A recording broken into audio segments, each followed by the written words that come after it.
One of the most dangerous lies the world can make you believe is that you are only as good as the worst thing that's happened to you, that your value is somehow diminished because of what someone else did, said, or failed to see in you.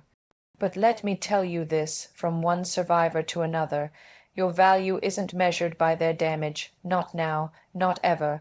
We all carry scars, some visible, most not. People will hurt you, disappoint you, or try to make you feel small, and for a while you might start to see yourself through their eyes.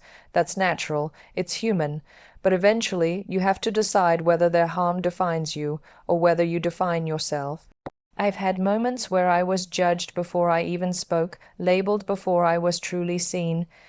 There were rooms I walked into where I felt like I had to shrink myself to fit expectations, to be accepted, to belong. But over time, I realized if I keep shrinking to fit into their version of me, I'll disappear, and I didn't come this far to disappear. Neither did you. You are not their mistake. You are not their insult. You are not their rejection, their silence, or their betrayal. Those are things they chose. That is their story. Don't carry it like it's yours. Your value exists outside of what they did. Your worth was never theirs to measure in the first place. Sometimes the pain they cause leaves a mark, I get that. It can shake your confidence, make you question everything you thought you knew about yourself. But those cracks, that's where your light gets in. That's where strength is born. You are not broken, you are becoming. And becoming is messy, but it's also beautiful. The biggest mistake you can make is letting someone else's inability to love you, respect you, or recognize you determine how you see yourself. People can't always meet you at your level. That says more about them than it ever will about you. So stop waiting for their apology to feel whole.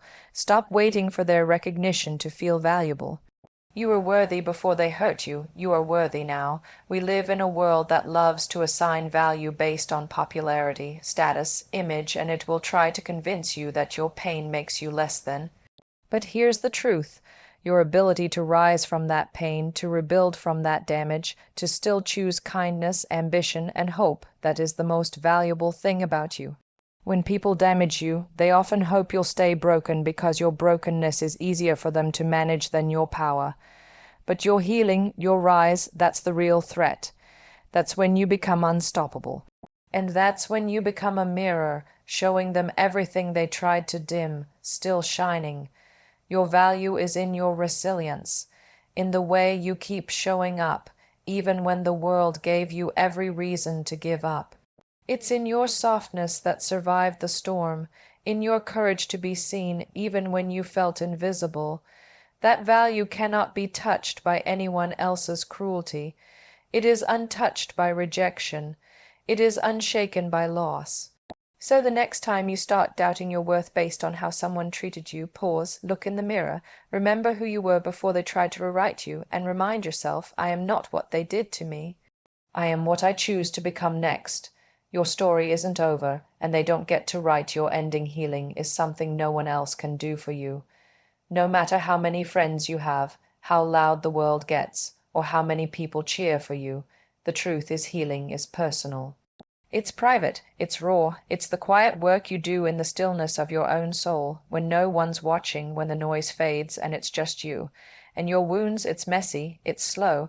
Some days it feels like progress, and some days it feels like collapse.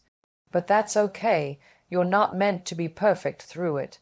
You're meant to feel it, to sit in it, to understand it, because that's the only way to ever move forward. And it's not linear either.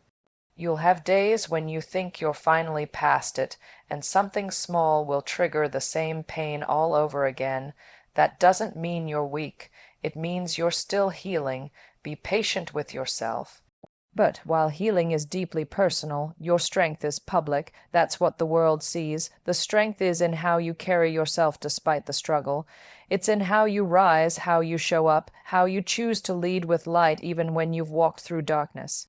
People will see your success, your confidence, your calm, but they won't see the nights you cried yourself to sleep.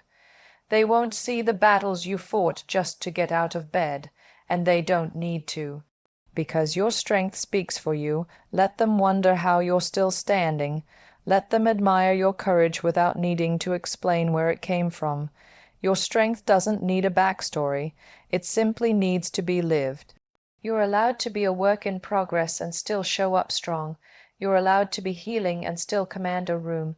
The world may try to tell you that unless you've figured everything out, you don't get to lead or inspire others. But that's not true. Some of the strongest people are still in the process of putting themselves back together. Strength is not about having it all figured out, it's about showing up anyway. Sometimes, strength is the smile you wear when your heart is still bruised. Sometimes it's saying I'm fine, because explaining everything would take too much out of you. And sometimes it's simply choosing to keep going, even when every part of you wants to stop. You don't owe the world your pain. But when you choose to show up with grace, with fire in your soul and softness in your heart, when you choose to not let your past define your power, you become proof that healing is possible. And that's where your strength becomes something bigger than you. That's when it starts to inspire. I've always believed that vulnerability is not weakness. It takes immense strength to feel deeply, to love again after heartbreak, to trust again after betrayal, to hope again after disappointment. That's real strength, not the absence of pain, but the presence of perseverance. So if you're still healing, good, that means you're still growing. Keep doing the private work. Cry when you need to. Write it out. Breathe through it. But when you walk out that door, know this: the world will see your strength, not because you're faking it, but because you're choosing it. You don't need to be unscarred to be powerful. You don't need to be completely healed to be impactful. You just need to keep showing up real, imperfect, and resilient. Because while healing is personal, strength is what the world learns from watching you rise. There comes a time in everyone's life when pain walks in uninvited. Maybe it's betrayal, maybe it's failure, maybe it's rejection, whatever form it takes, it leaves a mark. It shakes your foundation. It can make you question your worth, your direction, even your dreams. I've been there too. I've had people say I wasn't enough, not fair enough, not talented enough, not fitting enough, and for a moment I started to believe them. That's what pain does. It tries to take the pen out of your hand and write your story for you. But here's what I learned: you don't have to let it. The truth is, you can't always stop people from hurting you. You can't always control the disappointments or the failures or the heartbreaks, but you can decide whether or not those things define you. You can choose whether your story becomes about the harm or the healing, whether it ends in defeat or continues in strength. And let me be honest, it's not easy. Acting like no one harmed you doesn't mean pretending it didn't happen. It means refusing to let the pain make you small.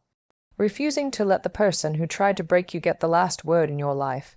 It means choosing yourself again and again, even when the world makes it hard. So many times, people will try to label you by your scars. They'll see the pain and assume it's the most important part of your narrative, but you are not your trauma, you are not your heartbreak, you are not the bad chapter. You're the author and you can flip the page. You can decide what comes next. In my own journey, I've had to constantly rewrite the story. People saw me as a pageant girl, then a Bollywood actress, and then questioned my place when I moved to the West. They saw the surface, and they tried to put me in a box, but I refused. I refused to let any single moment, good or bad, define the whole of me, and I'm telling you, you can do that too. You don't have to carry every wound forever.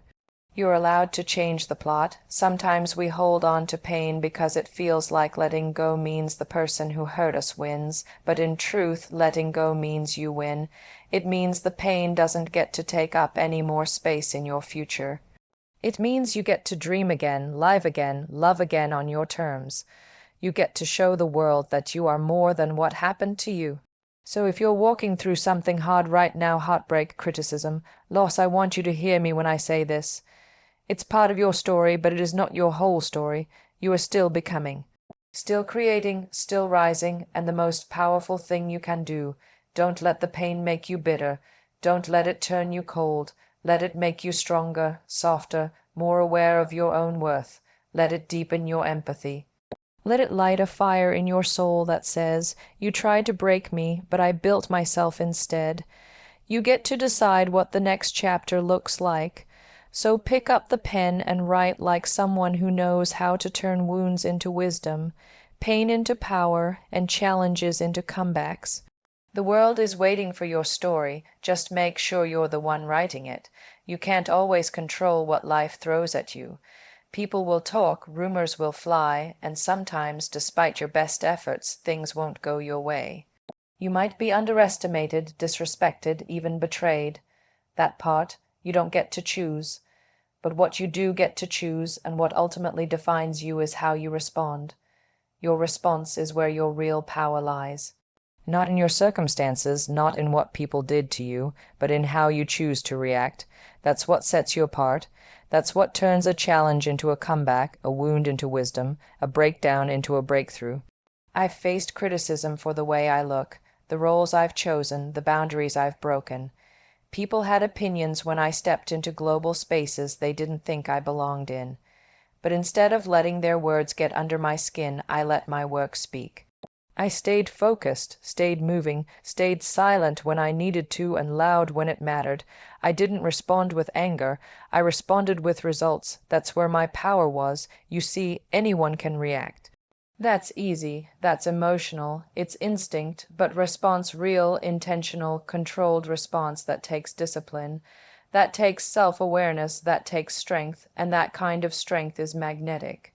When someone tries to provoke you, hoping you'll snap, surprise them with your peace. When they expect you to fall apart, show them you're still standing. When they throw shade, don't even flinch, keep shining. Your calm, your silence, your composure, that's your advantage.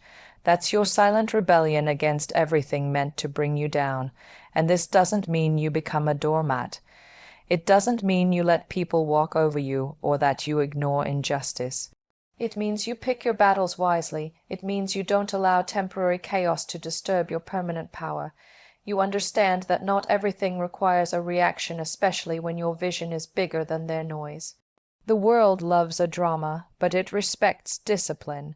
When you rise above petty conflict and keep your eyes on your purpose, that's a power few people master, because it's easier to scream than to stay silent. It's easier to break down than to stand tall, but when you respond with intention, you're telling the universe, I know who I am, I don't need to prove it to anyone. Your response also influences your future. When you act from emotion, you often regret it, but when you respond from clarity, from maturity, from confidence, you create momentum, you protect your peace, you keep your dignity intact, that kind of control over your energy. That's rare, that's powerful. There will always be situations where you want to clap back, where you want to show people they messed with the wrong one. But sometimes the most powerful thing you can do is not give them access to your reaction. Let your success respond, let your growth respond, let your grace respond. Every time you choose how you respond, you're building something far more important than a reputation. You're building your character. And character is what sustains you when the spotlight fades, when the noise quiets down, when all that's left is who you really are.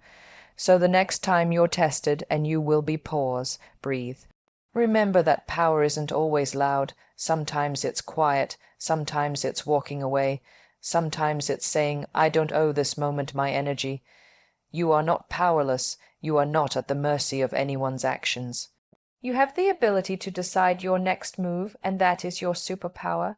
Own your response, because in the end, that's where your story changes.